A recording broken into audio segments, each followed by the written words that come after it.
Assalamualaikum warahmatullahi wabarakatuh. Waalaikumsalam. Perkenalkan, saya Muhammad Guru SMA Negeri 1 Tamanggiri, Kecamatan Tamanggiri. Kali ini saya datang ke sini untuk mendampingi Ibu Surinda Aryani dalam rangka pendampingan individu 2. Adapun tujuan kegiatan kita hari ini adalah berdiskusi tentang isi atau cita-cita warga sekolah terhadap gambaran murid di masa yang akan datang.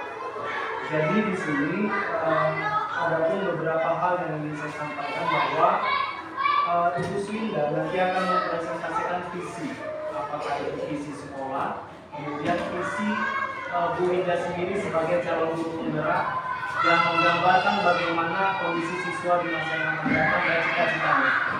Kemudian nanti di sini kita bersama memperbaiki atau memberi masukan terhadap beberapa hal atau kalimat yang nanti disampaikan, yang bisa jadi kalimat-kalimat itu masuk ke dalam kalimat-kalimat yang rumpak. Lalu di dalam diskusi nanti bersama-sama kita mengidentifikasi perilaku yang mencerminkan visi yang akan disampaikan oleh Ibu Surinda Aryani. Lalu kita berdiskusi tentang inisiasi perubahan yang dapat dilakukan di sekolah. Bapak Ibu, di sini saya selaku pengajar praktik yang akan mendampingi Ibu Surinda sampai bulan Desember nanti, berharap kegiatan kita hari ini akan berlangsung dengan nyaman, aman, tertib, dan lancar. Yakinlah Bapak Ibu bahwa kegiatan ini harus kita maknai secara baik agar apapun nanti hasil dari diskusi kita hari ini akan berlangsung dengan baik. Sebelumnya puji syukur kepada Allah Subhanahu wa Ta'ala yang telah memberikan kita limpahan nikmat dan rahmat, terutama nikmat umur dan kesehatan, sehingga kita bisa berkumpul di ruang kelas yang kita duduki hari ini. Salawat beriringkan salam kita sampaikan kepada junjungan kita Nabi besar Muhammad SAW serta para keluarga dan sahabatnya sekalian. Mudah-mudahan kita kelak termasuk umat beliau yang akan mendapatkan syafaat di yaumil akhir. Amin. Sebelum saya mempersilakan Ibu Surinda untuk mempresentasikan visinya, terlebih dahulu saya meminta dengan hormat kesediaan Bapak Kepala Sekolah atau yang diwakili oleh Bapak Wakil Kepala Sekolah untuk menyampaikan sepatah dua kata sebelum diskusi visi kita. Kepada Bapak, kami persilakan. Silakan. Ya, boleh. Alhamdulillah,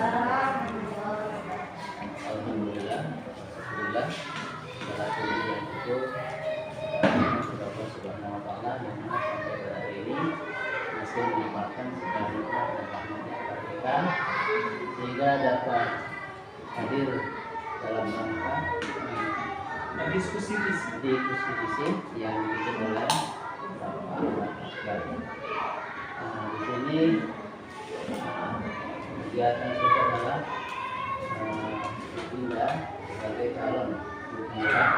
Kami berdoa semuanya semoga dalam rangka tersebut berjalan dengan baik dan lancar, dan khusus harapan kami yang kami sampaikan dan sesuai dengan metode saya. Assalamualaikum warahmatullahi wabarakatuh. Waalaikumsalam.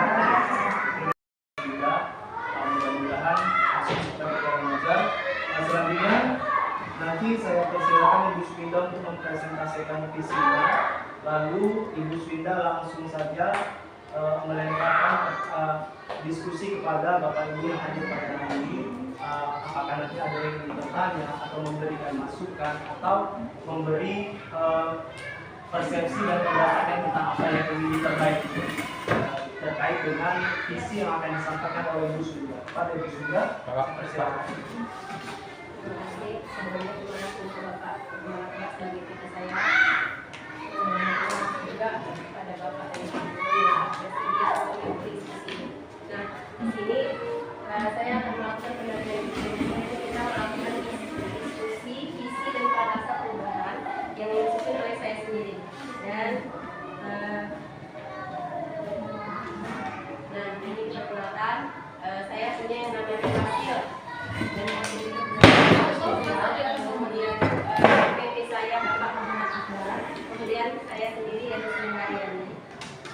kembali kita melakukan ini sebelumnya, sebelum kita melakukan ini tujuannya ini untuk kita hanya melakukan diskusi penyesuaian visi sekolah dengan tujuan pendidikan yang pada mungkin, dan kemudian juga melalui diskusi ini kita akan menentukan suatu jawaban mendorong pertumbuhan murid dan sisi yang tepat.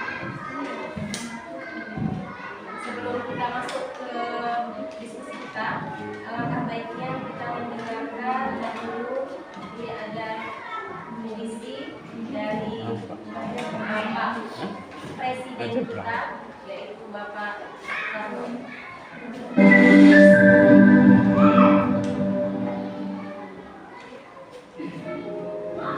Aku melihat Indonesia, karya Insinyur Soekarno.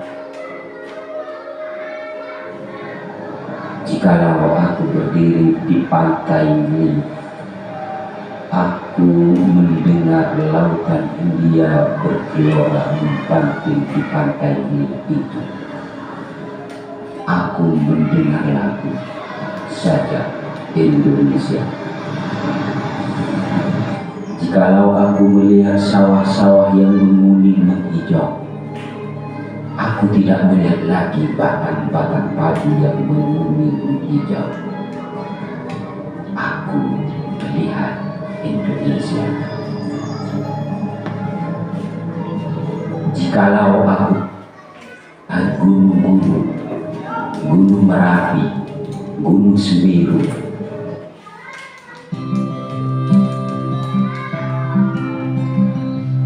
wasn't supposed to.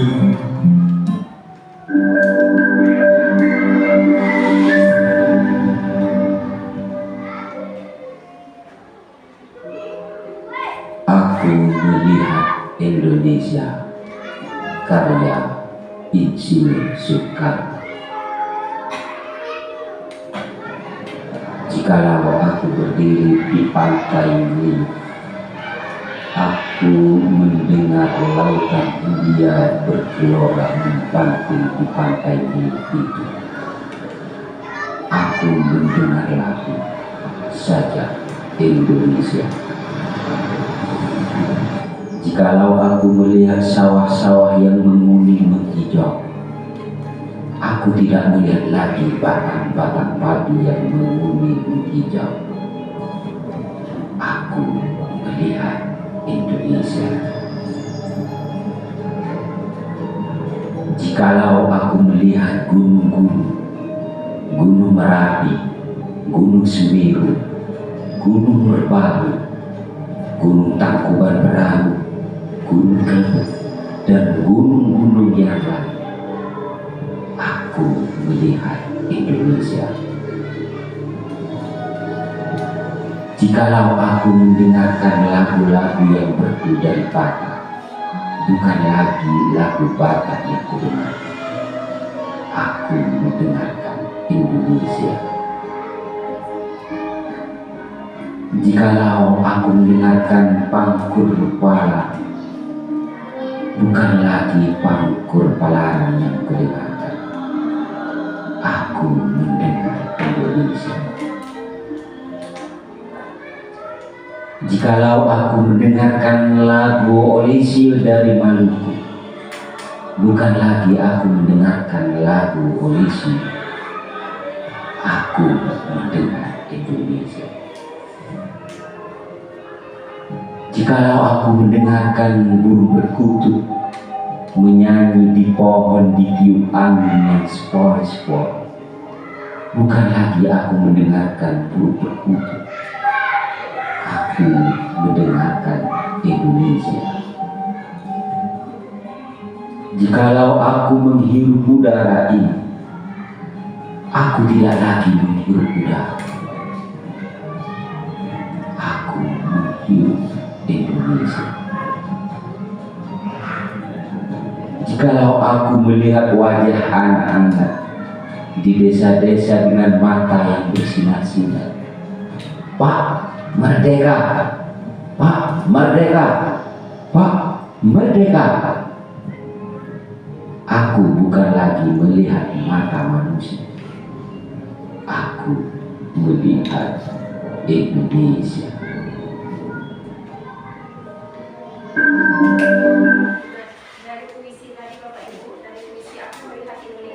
telah dikarang oleh Presiden yang pertama kali kita, Presiden Soekarno. Di sini kita melihat harapan dari Presiden Soekarno itu untuk menyatukan dari Sabang sampai Merauke itu adalah Indonesia, bukan lagi hanya satu kota misalkan Maluku, Medan, hanya Aceh dan lain sebagainya. Nah begitu juga kita di sini kita hubungkan visi ini untuk mencetak anak-anak kita yang nantinya akan berakhlak mulia seperti visi yang ada pada sekolah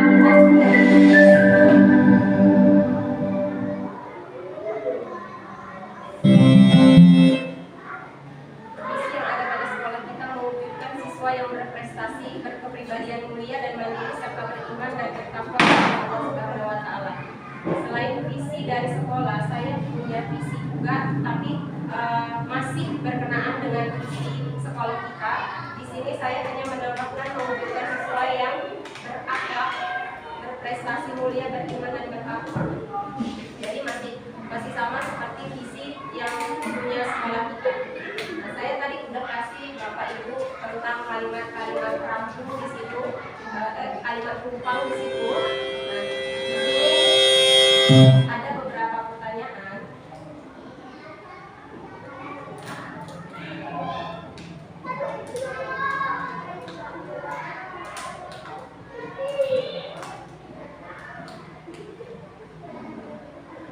Di kalimat tumpang ini kita memimpikan murid-murid yang seperti apa? Kemudian kita percaya bahwa murid itu adalah siapa? Di sekolah kita mengutamakan apa? Murid di sekolah kita sadar betul bahwa, nah kemudian kita ini warga di sekolah kita ini yakin untuk apa? Kita dan warga di sekolah kita ini paham bahwasanya, nah di sini kalimat-kalimat ini adalah bisa membuat kita untuk membangun siswa-siswa kita yang bisa mempunyai akhlak dan kepribadian serta berprestasi. Dari situ Bapak Ibu, ketika kita mau membuat misi, kita dari kalimat-kalimat inilah bisa mewujudkan satu misi yang memang kita punya untuk apa anak-anak itu kita didik. Seperti itu Bapak Ibu. Jadi dari kalimat-kalimat yang saya ini tadi, Bapak Ibu bisa mengisinya. Di situ juga mimpi-mimpi, karena visi itu adalah mimpi guru-guru kita untuk anak-anak ini menjadi anak yang seperti apa? Akhlak, berprestasi, kemudian juga kepribadian mulia, bertakwa, seperti visi yang kita punya di sekolah ini. Jadi tadi sudah saya bagikan ke Bapak Ibu. Saya boleh mintakan satu-satu apa sih kita mimpi-mimpi kita kepada Bapak Ibu. Yang pertama, kita memimpikan murid yang seperti apa, Bapak Ibu. Saya juga sudah meletakkan ini.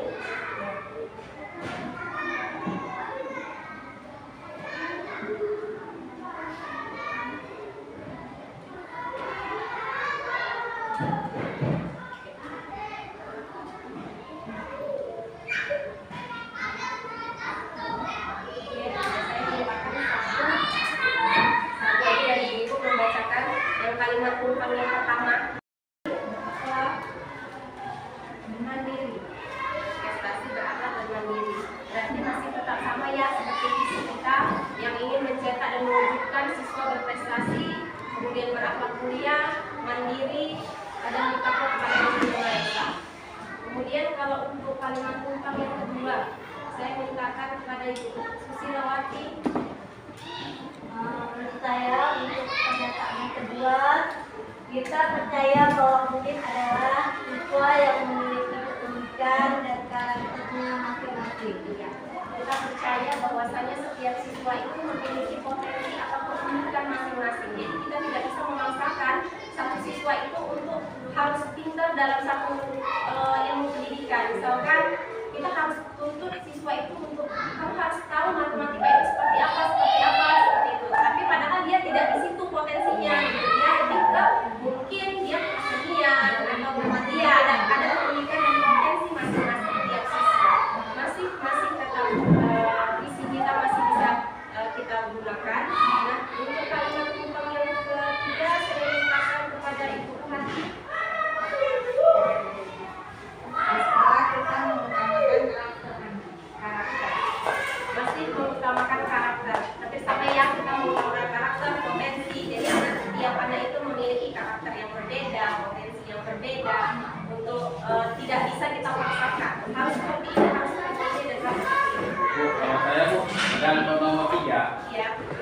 Kalau saya sih pembelajaran berpihak pada murid.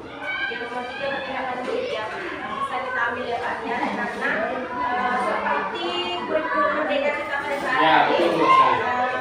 kita itu ada 6 wawasan yang ada di kurikulum merdeka, yaitu semuanya itu juga berkaitan dengan berpihak pada murid. Karena setiap apapun itu kita lakukan berpihak pada murid dan tidak memaksakan kehendak kita. Sama halnya seperti Ki Hajar Dewantara yang mengartikan pendidikan itu bukan menuntut, tetapi menuntut anak-anak itu untuk menjadi karakter mereka, potensi mereka, untuk mendapatkan potensi mereka apa sih yang mereka inginkan gitu, bukan apa yang kita tuntut gitu, bukan anak-anak itu harus pinter A, pinter B, pinter C, tidak seperti itu. Oke, terima kasih Pak Tian atas masukannya. Kemudian untuk kalimat penumpang yang keempat, silakan untuk Ibu Anissa Ulfa. Murid di sekolah kita sadar betul bahwa dirinya belajar dan dididik untuk menjadi insan yang cerdas, berakhlak, dan menentukan potensinya. Masih tetap sama, menentukan potensi, cerdas, berakhlak. Jadi kita masih tetap menjunjung tinggi akhlak. Akhlak di sini itu untuk anak-anak itu bisa menjalani kehidupannya itu menjadi yang lebih baik lagi, menjadi insan yang berakhlak dan bukan orang yang seperti tidak bersekolahan, yang tidak yang memiliki akhlak yang sama seperti yang disekolahkan gitu. Nah, kemudian kalimat penumpang yang selanjutnya saya mintakan kepada Pak Miswa. Kita warga di sekolah, harus dapat menuntun yang membimbing serta mencapai kegiatan dan kebahagiaan. Jadi di sini kita warga di sekolah ini yakin bahwasannya kita ini dapat menuntun siswa-siswa kita itu untuk menjadi pribadi yang lebih baik agar mereka mencapai kehidupan yang lebih berharga dan kehidupan yang lebih untuk kehidupan yang lebih berhasil untuk depannya. Selama kita yuk, kita warga di sekolah itu, kalau saya sih pribadi untuk menciptakan budaya positif. Gak apa-apanya? Menciptakan budaya positif. Budaya positif ya, budaya positif yang kita ciptakan. Di sini juga salah satu budaya positif yang kita ciptakan itu seperti anak-anak kita biasakan setiap harinya itu ada piket lingkungan. Ya, Kan? betul. Nah, piket lingkungan ini untuk mencetak anak supaya lebih satu dan disiplin. Karena apa? Biasanya yang piket lingkungan itu datang lebih awal. Sama halnya kalau misalkan kita perintahkan anak didik itu untuk piket di kelas, juga biasanya kita memerintahkan kepada anak-anak dan terbiasa mereka kalau yang piket itu datang lebih awal dibandingkan Datang dah. anak-anak. Mana? Dan yang terakhir, kita dan warga di sekolah ini paham bahwa setiap anak itu memiliki potensi yang berbeda-beda. Sama halnya seperti tadi, potensi yang berbeda-beda, karakter yang berbeda-beda. Jadi tidak bisa kita paksakan dari tiap anak. Di sini saya ada mencontohkan beberapa. Nah, salah satu contoh kita memimpikan murid tadi kan saya simpulkan bahwasannya kita memimpikan murid yang berprestasi, kepribadian mandiri dan bertakwa. Nah, di sini mereka ada beberapa anak-anak kita yang sedang melakukan kegiatan membuat kerangka manusia, kemudian ada juga yang membuat pengubahan pada zat. Nah, di sini sudah nampak kepribadian mereka itu mandiri untuk melakukan hal-hal sebagai berikut ini yang kita lakukan dalam pembelajaran kita.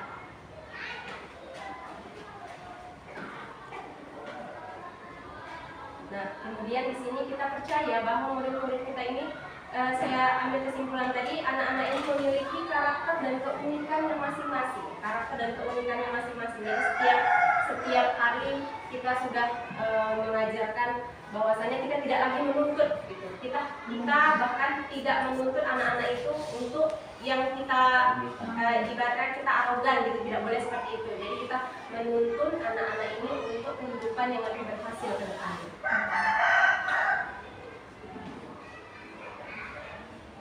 Nah, kemudian ini di sekolah kita ini mengutamakan yang namanya karakter. di sini kita, ini tadi yang saya bilang, kita melakukan adanya piket lingkungan yang kita lakukan setiap hari dan itu bergantian dari tiap kelasnya. Kemudian juga ada sholat duha berjamaah yang sudah kita lakukan juga di sekolah ini. Nah, ini untuk membentuk karakter siswa kita di sini untuk menjadi pribadi-pribadi yang lebih baik lagi nantinya.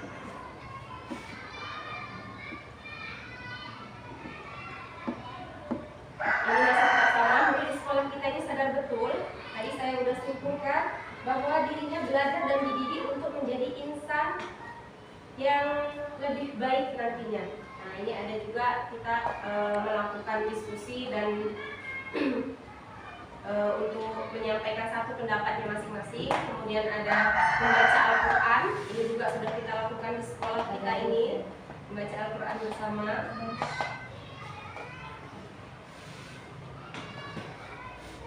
Kemudian di warga sekolah ini kita yakin untuk dapat menuntun dan membimbing murid untuk mencapai keberhasilan dan kebahagiaan dan keselamatan dunia dan akhiratnya. Di sini saya rasa ibu dan bapak juga sudah pasti mengikuti apa yang dikatakan oleh Ki Hajar Dewantara, bahwasanya kita bukan pendidik itu bukan untuk menuntut, tapi kita menuntun anak-anak kita untuk mencapai keberhasilan. Jadi bukan lagi kita menjadi guru yang arogan, yang guru yang memaksakan kebulat-bulat, bahwasanya anak-anak harus semua pintar matematika, bukan itu. Tapi mereka memiliki potensi yang berbeda-beda. Untuk mencapai potensi itu, kita di sini sebagai guru kita hanya menuntun mereka untuk arah yang lebih baik.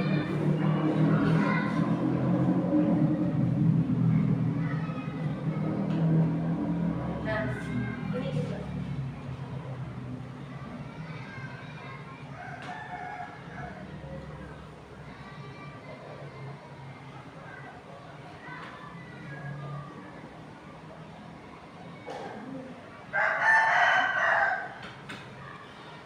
Super. Oke. Dan yang terakhir, kita warga sekolah itu paham bahwa setiap anak memiliki potensi yang berbeda-beda.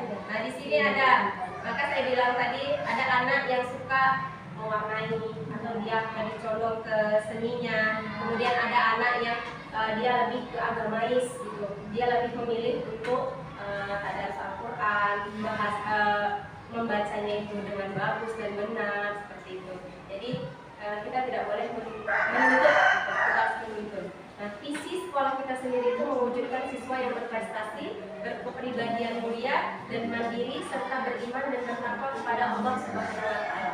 Nah, dari semua yang sudah kita diskusikan tadi, adakah yang mengganjal di hati Bapak Ibu untuk visi? Kalau misalkan saya punya visi yang seperti ini, tapi untuk saya dulu deh, untuk anak murid saya dulu deh di kelas saya, gitu, saya mau yang seperti ini. Atau adakah Bapak Ibu yang ingin menanyakan tentang hal-hal yang ini bisa kita diskusikan di sini, gitu?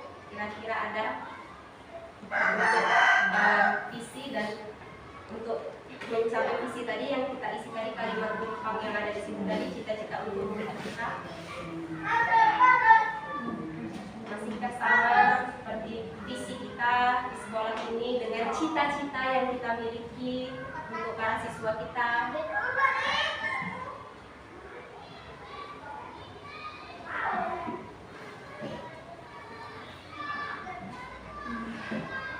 Kira-kira Bapak Ibu, adakah yang mengganjal dan visi kita dengan cita-cita kita masihkah tetap sejalan? Visi sekolah kita yaitu ini dah, visi sekolah kita itu mewujudkan siswa yang berprestasi, berkepribadian mulia, mandiri, serta beriman dan bertakwa kepada Allah Subhanahu wa taala. Kira-kira visi kita masihkah sama?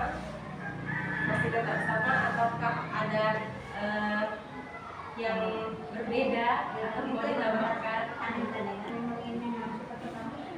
Masih tetap sama, Bu, karena kan kita masih pakai profil Pancasila kan? Iya, kita masih menggunakan profil pelajar Pancasila. Oke, kita akan melanjutkan.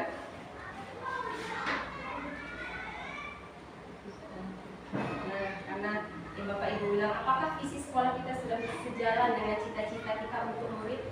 Masih tetap sama, sudah sejalan dengan mewujudkan siswa yang berprestasi, berkepribadian dan bertakwa. Karena semua yang kita citakan masih tetap dalam satu ruang lingkup itu visunya ya. Kemudian sudah sejalan, berarti jawabannya sudah sejalan. Adakah yang ingin disesuaikan atau ditambah dari visi sekolah kita? Jika iya, apa saja dan berikan alasannya. Saya rasa tidak ada, karena terwujudnya siswa yang berkarakter sesuai dengan profil pelajar Pancasila yang saat ini sedang kita jalankan di sini. Meskipun ada beberapa yang menggunakan K13, tapi kita masih menggunakan profil pelajar Pancasila. Nah, kemudian apakah perilaku kepala sekolah, guru, murid, dan orang tua sudah mencerminkan visi sekolah? Nah, sesuai berdasarkan pengamatan dan pengalaman kita sehari-hari, semuanya sudah sesuai ya. Untuk kepala sekolah, guru-guru di sini, murid, dan orang tua sudah mencerminkan karakter yang sangat baik sesuai dengan visi sekolah kita pada saat ini. Setujukah Ibu Bapak dengan ini saya? Setuju. Kita lanjutkan.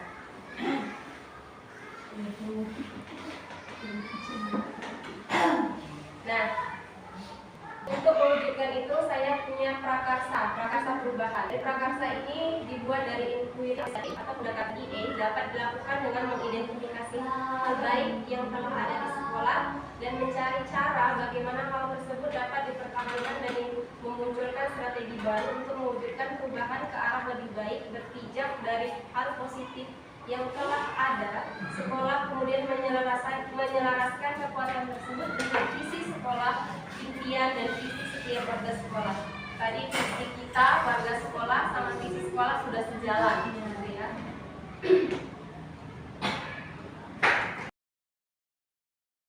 Untuk melakukan pendekatan ilmiah ini kita menggunakan yang namanya Bagja. Bagja ini singkatan Bapak Ibu. B itu buat pertanyaan, hanya ambil, kemudian ini yang pertama kita buat dulu buat pertanyaan pertama. Di sini pertanyaannya, apakah yang harus saya lakukan untuk membuat pembelajaran kreatif dan menyenangkan? Dari prakarsa perubahan saya itu meningkatkan kreativitas peserta didik melalui pembelajaran yang menyenangkan.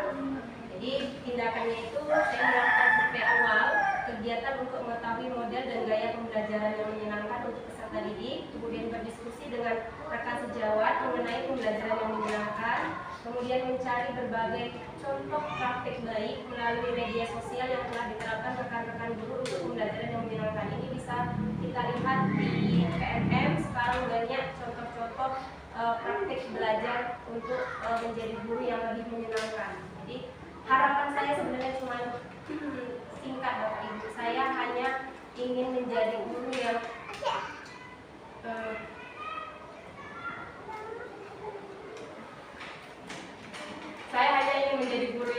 menyenangkan di hadapan anak-anak dan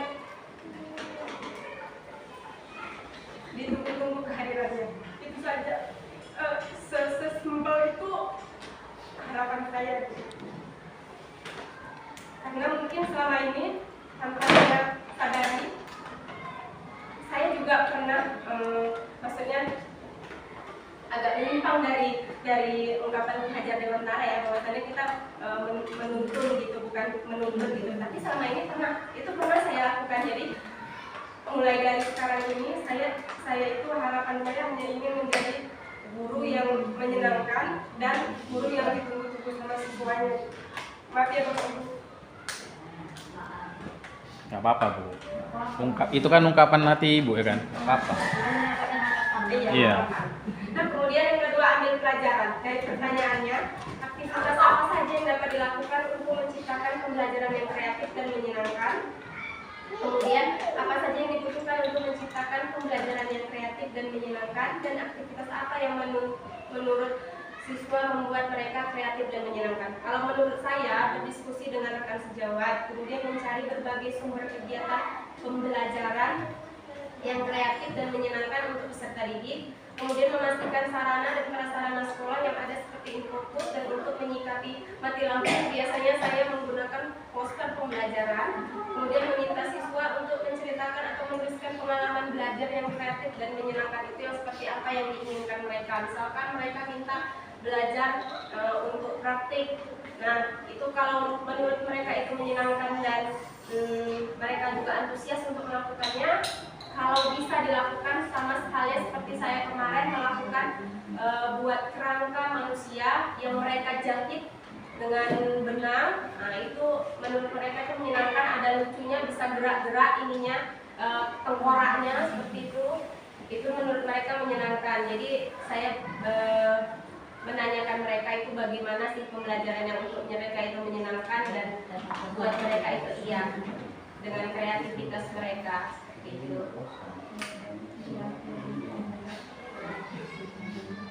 Oke, yang ketiga gali mimpi ya. G-nya gali mimpi. Untuk pertanyaannya, proses pembelajaran seperti apa yang dapat meningkatkan kreativitas siswa dan juga menyenangkan, dan apa manfaat yang kita dapatkan apabila pembelajaran yang efektif dan menyenangkan itu dapat terwujud.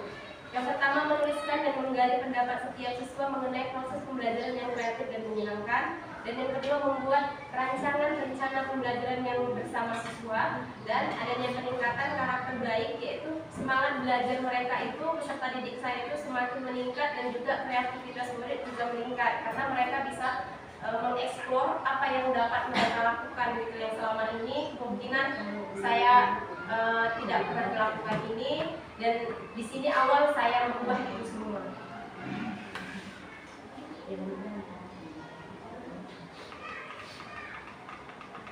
Yang J itu jabarkan rencana. Di sini pertanyaannya, apa saja langkah yang harus dilakukan untuk menciptakan pembelajaran yang efektif dan menyenangkan? Nah, tindakan yang saya lakukan ini membuat daftar pembelajaran yang kreatif dan menyenangkan dari hasil survei siswa, kemudian merancang tahapan proses pembelajaran yang kreatif dan menyenangkan sesuai model pembelajaran, mengajar dengan penuh semangat, ikhlas dan sabar, dan biasanya membuat ice breaking dan media pembelajaran yang menarik. Biasanya ice breaking ini saya lakukan di awal dan di tengah-tengah pembelajaran kalau anak sudah mulai merasa jenuh seperti itu, ataupun sudah lelah karena sudah siang, atau sudah lelah dengan kegiatan mereka di hari itu. Kemudian yang terakhir yaitu A.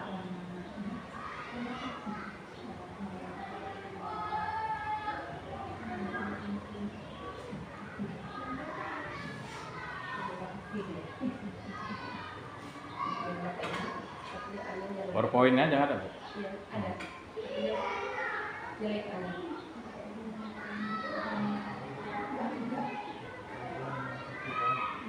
Oke, atur eksekusi. Pertanyaannya, siapa saja yang saya libatkan dalam mewujudkan rencana pembelajaran kreatif dan menyenangkan, dan siapa yang akan menindaklanjuti dan Bu, besarin lagi, Bu. Picik gelas aja, Bu, angka gelas, gambar gelas di sebelah. Iya. Ah, dah.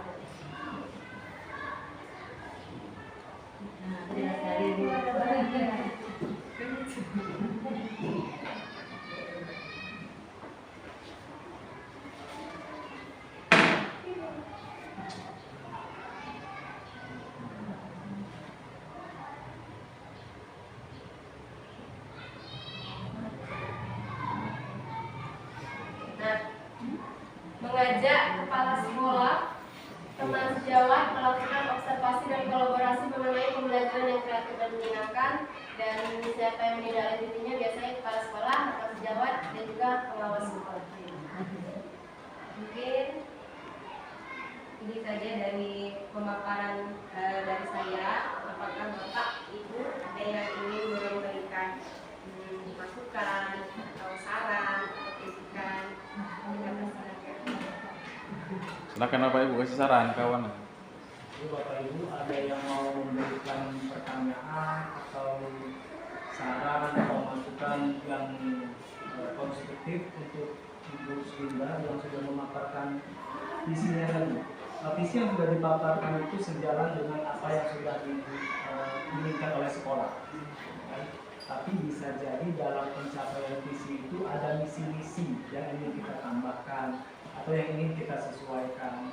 Karena bisa jadi ketika kita membuat visi itu kita buat ternyata ada misi yang tertinggal. Seperti misalnya kita menginginkan siswa yang berwawasan global, seumpamanya.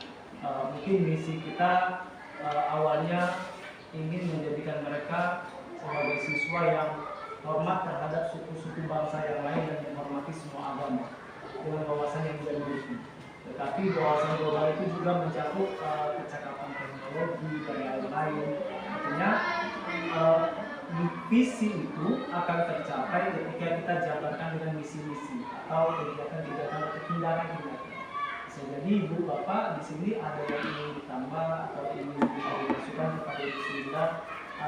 Artinya kita bukan ingin merubah visi sekolah lalu mencetak baru visi sekolah dalam tempo yang sesingkat-singkatnya, bukan itu. Artinya kita ingin menyamaratakan persepsi kita terhadap visi yang sudah ada di sekolah. Jadi bagaimana visi itu kita jadikan bentuk pemejawatan sekolah kita. Ini loh sekolah kita. Ini yang kita inginkan. Kita ingin siswa kita itu menjadi siswa yang berprestasi, berakhlak dan mandiri serta bertakwa. Nah, apa aja tindakan-tindakan yang kita harus lakukan supaya siswa kita itu berprestasi? Tindakan apa yang kita mau lakukan supaya siswa kita itu betul-betul punya akhlak? Akhlak itu yang akhlak yang baik. Kemudian tindakan apa saja yang mau kita lakukan supaya siswa kita itu betul-betul bisa mandiri. Lalu yang terakhir, bagaimana supaya siswa kita itu betul-betul bisa menjadi siswa yang bertakwa. Tadi banyak sekali yang sudah dipaparkan oleh Ibu Sulinda terkait dengan harapannya.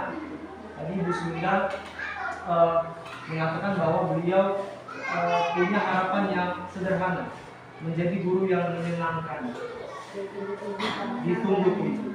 Itu tidak salah. Saya 4 hari yang lalu juga masuk ke kelas, langsung saya katakan ke siswanya, nah, apa yang Bapak harus lakukan ke kalian supaya kalian itu rindu Bapak masuk kelas? Bukan ketika Bapak belum di kelas, kalian malah mencegah ketua kelasnya supaya Bapak nggak masuk ke kelas. Jangan sampai, udah jangan dipanggil, biarin aja. Ayah nanti sama Bapak itu begini begitu. Makanya tidak ada rasa rindu. Artinya kan menciptakan kerinduan siswa terhadap guru itu juga bagian dari menciptakan siswa-siswa yang berakhlak. Kerinduan siswa terhadap gurunya itu menggambarkan akhlak siswa yang betul-betul menghormati dan menganggap bahwa guru itu tidak sekedar hanya orang yang bertugas sebagai transfer of knowledge atau mentransfer informasi atau pengetahuan, tapi juga sebagai orang tua mereka yang ada di rumah, di sekolah. Jadi harapan itu bukan harapan yang muluk-muluk. Mungkin Bapak Ibu ada yang mau diberi masukan lagi atau mau ditambah atau mau disesuaikan dengan apa yang sudah disampaikan Ibu Sulinda.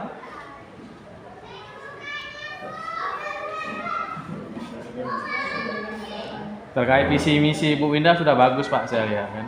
Apalagi untuk menyenangkan peserta tadi udah bagus tadi. Cuman saya pingin ini aja, berbagi tentang ice breaking aja Pak, Bu Winda. Mana tahu kan ice breaking Bu Winda bisa kita pakai nanti di kelas Bu kan, Bapak Ibu kan. Nah. Iya. Itu aja sih kok saya.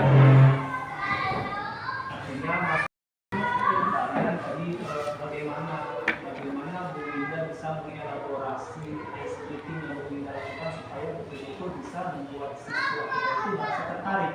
Jadi Pak Rian seperti apa sih ice breaking yang seperti apa? Iya. Ini bisa menggunakan peserta didik. Iya. Oke, maaf ya Bapak Ibu. Ya, saya ada sedikit ice breaking yang mau saya bagikan. Salah satunya ini. Jadi ada seorang bisu yang mau membeli Pepsodent, gitu. Jadi bagaimana cara si bisu ini mau beli Pepsodent pertama? Pepsodent kita nggak boleh ngomong itu ya, nggak boleh merek ya. Pasta gigi ke kedai gitu yang mau belinya. Bagaimana cara si bisu ini mau beli ini tadi? Mau beli pasta gigi tadi? Dengan bahasa isyarat. Tapi pakai apa dia?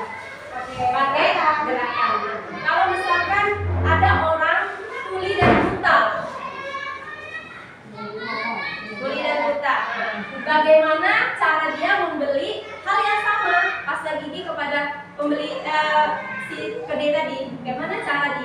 membelinya itu?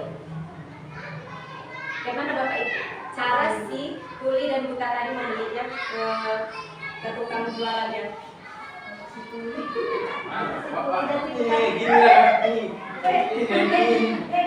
Itu yang bisu. Yang buta deh. Oh, yang buta. Bagaimana Bapak Ibu? Ya udah tadi tinggal ngomong aja lah Bapak Ibu. Ya, beli. Wah, beli pasang gigi. Udah kayak itu cerita gara-gara bisu tadi. Itu aja gampang, dia kan tidak bisu.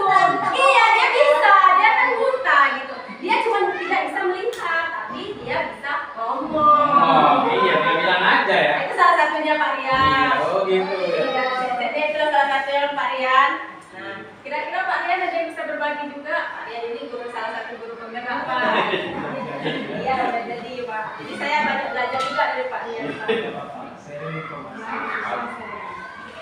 Karena terkait tentang menyenangkan tadi, Bapak Ibu, kita terlahir bukan untuk menyenangkan orang lain, ya kan? Diri sendiri juga bisa. Tetapi kita terlahir untuk bagaimana membuat segala sesuatu itu menyenangkan, baik untuk diri kita sendiri ataupun orang lain. Kita nggak bisa nyenangi semua orang.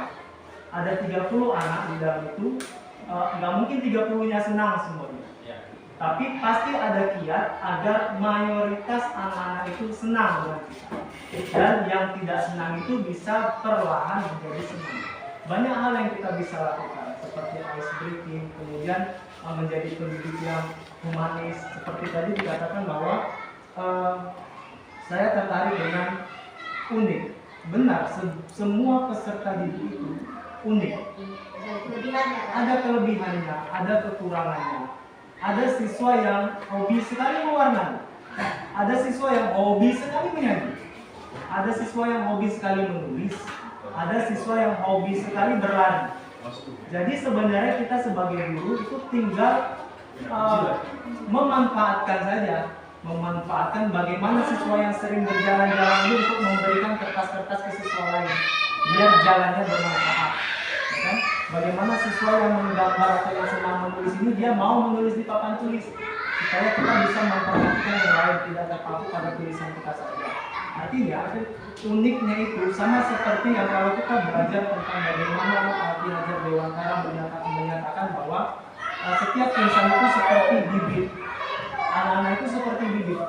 Ada yang dia itu bibit padi, ada yang dia itu sejak lahir bibit sawit. Kita mungkin dari dulu pernah mendengar konsep teori tabula rasa, bahwa setiap orang itu terlahir seperti kertas putih.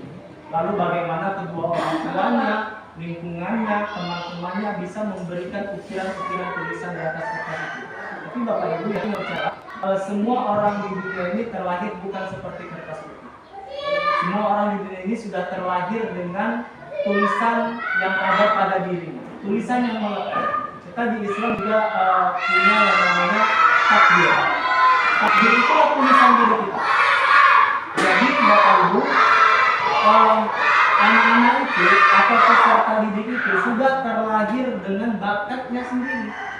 Setiap anak itu lahir dengan bakat bawaannya. Ada anak yang terlahir sebagai penyanyi. Mau kita geser dia sebagai pelukis, sekeras apapun dia tidak akan bisa menjadi pelukis karena dia sudah terlahir dan punya bakat sebagai penyanyi. Nah, apa tugas kita sebagai guru? Mengarahkan peserta didik kita ini agar bakatnya itu semakin tajam, semakin terang, semakin jelas, sehingga dia bakat itu seperti lampu untuk dirinya. Kita inilah yang memberikan daya, atau kita inilah listriknya dalam tanda kutip. Kita yang memberikan voltase ke mereka agar lampu mereka itu menyala lebih terang. Jadi ketika mereka berada di kegelapan dalam tanda kutip, mereka bisa berjalan sesuai dengan bakat mereka masing-masing. Begitu juga dengan visi yang kita ingin munculkan di sekolah. Kita ingin siswa kita menjadi siswa yang berprestasi.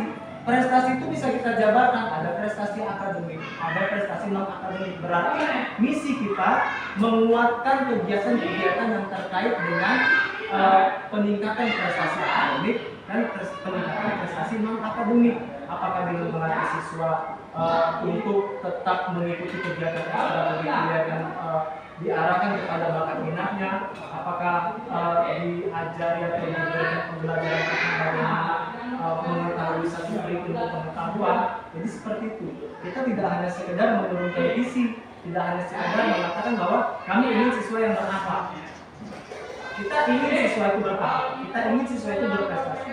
Dengan keinginan kita yang seperti itu, kira-kira apa yang mau kita lakukan? Itu yang nanti turun sebagai misi yang dipaparkan oleh Ibu Swinda. Maka bisa jadi visi yang disampaikan Ibu Swinda, kita beranggapan bahwa ya udah itu yang sudah disepakati oleh sekolah, lagi bisa jadi kita ada ngerasa tidak enak hati dengan pimpinan sekolah kalau ini berubah nanti kita cetak ulang, kita print lagi, kita sablon lagi, sehingga itu bukan itu tujuan kita. Tujuan kita bukan untuk hari ini kita melakukan diskusi, besok Pak itu visinya diganti ya, nggak sesuai dengan tujuan ini, bukan begitu.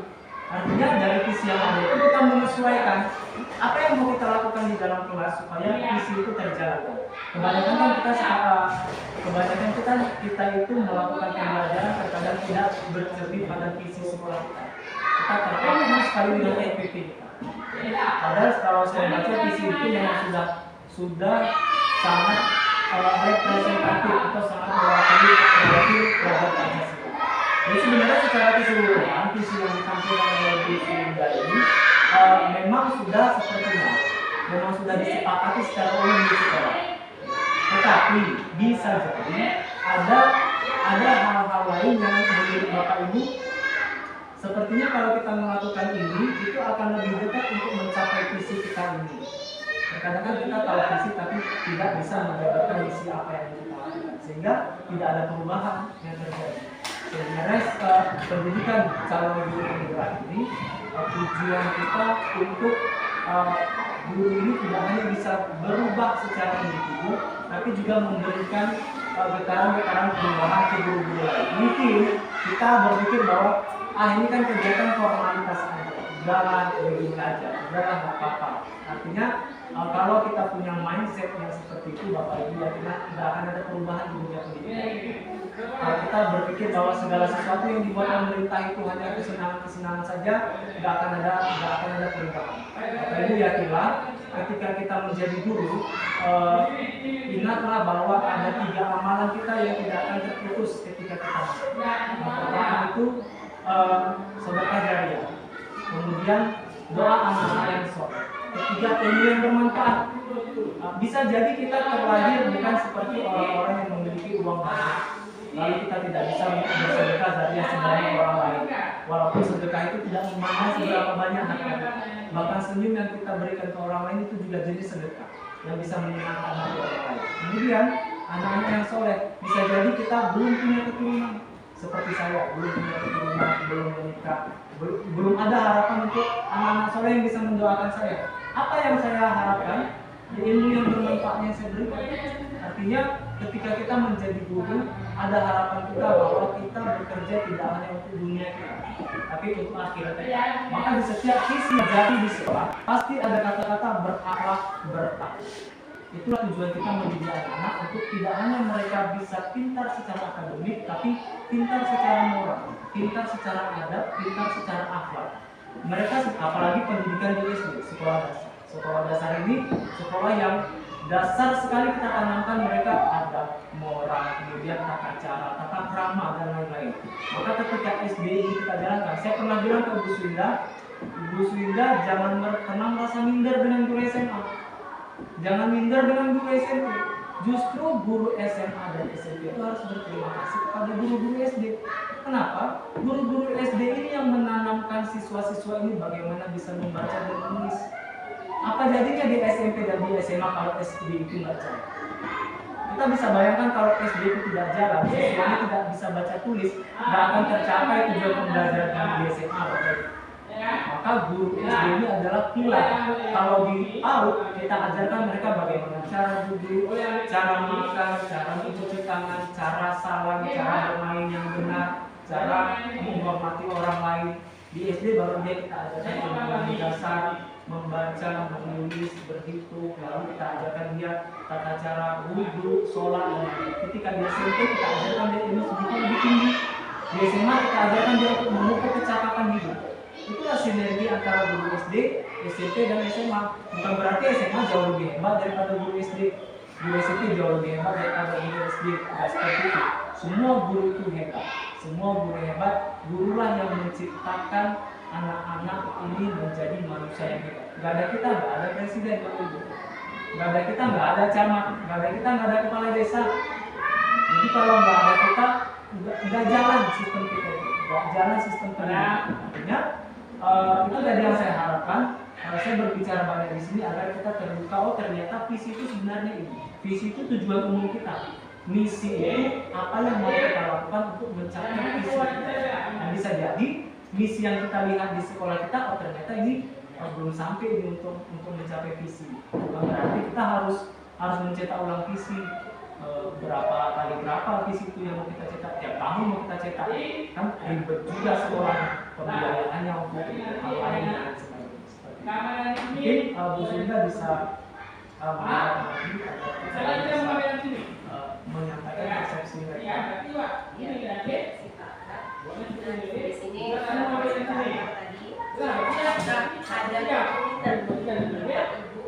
untuk misalkan setiap hari kami sebelum masuk juga ada yang namanya doa bersama. Itu untuk membangun visi tadi. Ada kan visi yang takwa kepada Allah, ya beriman dan takwa kepada Allah Subhanahu wa Ta'ala. Dengan cara kami berdoa setiap sebelum masuk. Nah, setelah itu dikelas, adakah Bapak Ibu yang menjurus ke visi itu, apa sih yang dilakukan untuk visi ini kelihatan? Visi di sekolah kita ini kan tadi visi di sekolah kita ini mewujudkan siswa berprestasi, kemudian kepribadian mulia, mandiri, serta beriman dan bertakwa kepada Allah Subhanahu wa Ta'ala. Cara kita untuk mewujudkan visi ini, kira-kira ada nggak yang mau menyampaikan? Saya melakukan ini di kelas untuk mewujudkan visi kita di sekolah ini yang berprestasi, berkepribadian mulia, mandiri, bertakwa pada Allah Subhanahu wa Ta'ala. Ada misalkan melakukan apa di kelas,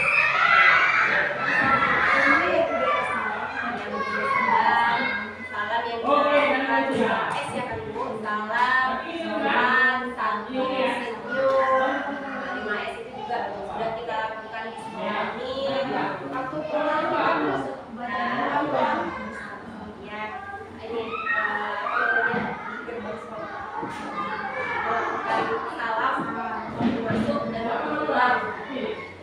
Terus biasanya yang tadi sholat berjamaah kita lakukan, tadarus Al-Quran yang sudah dilakukan untuk menciptakan visi tadi gitu. Kemudian literasi sebelum masuk ada beberapa ini melakukan literasi sebelum masuk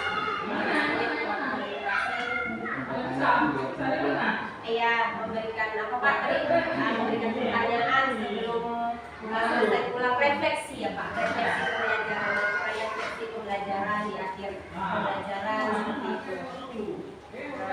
Mungkin itulah beberapa contoh-contoh untuk visi bidang tercipta gitu yang tadinya mewujudkan siswa yang berprestasi, berkepribadian mulia, mandiri, serta beriman dan bertakwa kepada Allah Subhanahu wa Ta'ala.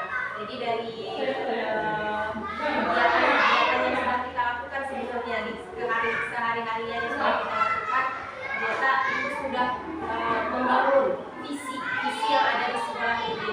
Jadi sebenarnya kegiatan-kegiatan ini sudah kita lakukan untuk membangun visi yang sama untuk sekolah kita ini, yang budaya salam, kemudian refleksi pembelajaran sebelum pulang, setelah habis pembelajaran, kemudian juga melakukan sholat duha, menangis, sholat berjamaah, tadarus, kemudian salam sebelum dan ketika pulang, yasinan setiap kali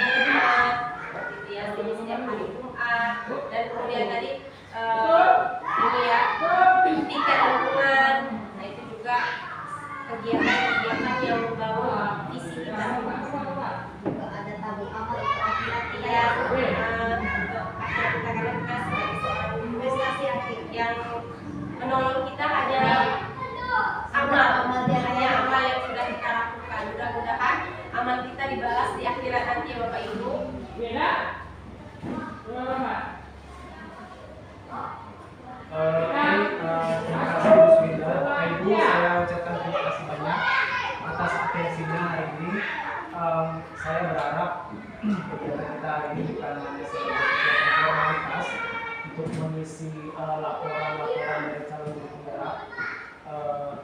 Jadi saya berharap kita sebagai guru bisa melakukan segala sesuatu itu dengan keikhlasan.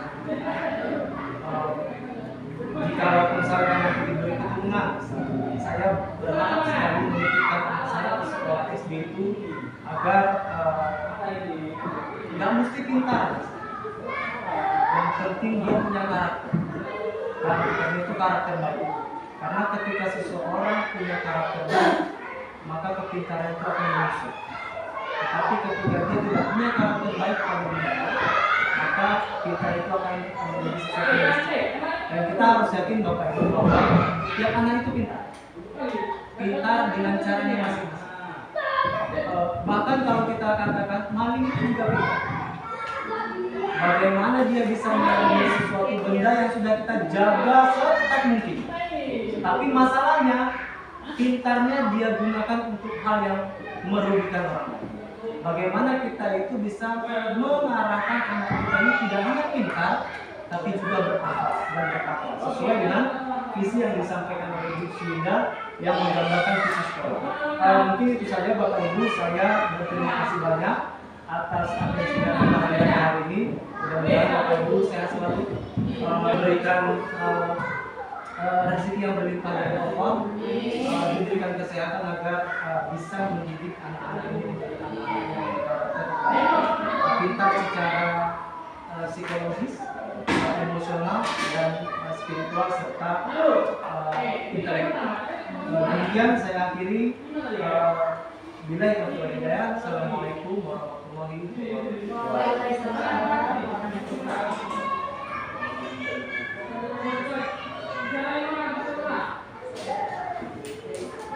Bapak Ibu yang mau kembali beraktivitas, saya persilakan. Saya mau diskusi dengan Bu Swinda. Terima kasih Bapak Ibu.